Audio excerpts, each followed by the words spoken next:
Ang intense ng mga kaganapan ngayon sa abot kamay na pangarap sapagkat magugulantang si Annalyn dahil sa mga aaminin sa kanya ni Doc Lyndon.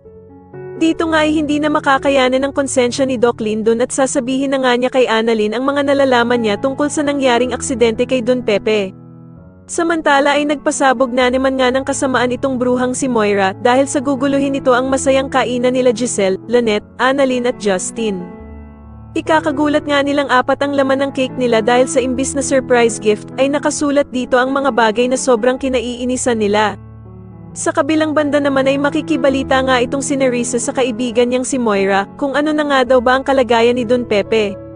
At masayang sasagutin naman siya ni Moira na comatose pa din nga daw ang matanda kaya naman ay safe pa din nga daw silang dalawa. Ikakagulat naman ni Nerissa ang sagot sa kanya ni Moira at tatanungin niya nga ito kung bakit nga daw siya nito dinadamay. Pero papaalala naman ni Moira kay Nerissa na ginamit nga daw nila ang sasakyan nito kaya naman ay kapag nagkabukingan ay siguradong madadamay nga din daw siya. Samantala matapos ngang mabuking ni Lynette na nanggaling itong si Moira sa loob ng kwarto ni Don Pepe ay hindi na din tuloy papayagan ni Doc Robert si Zoe na dalawin ang kanyang lolo Pepe. Kaya naman ay gulat na gulat si Zoe kung bakit siya pinagbabawalan ni Doc Robert samantalang gusto niya lang naman daw makita ang lolo Pepe niya.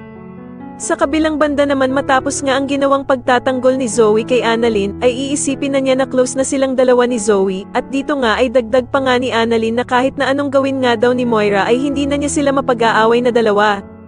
Kaya naman ay tatanungin siya ni Doc Lyndon na kung paano nga daw kung talagang may kinalaman si Zoe sa mga nangyari sa kanyang lolo Pepe.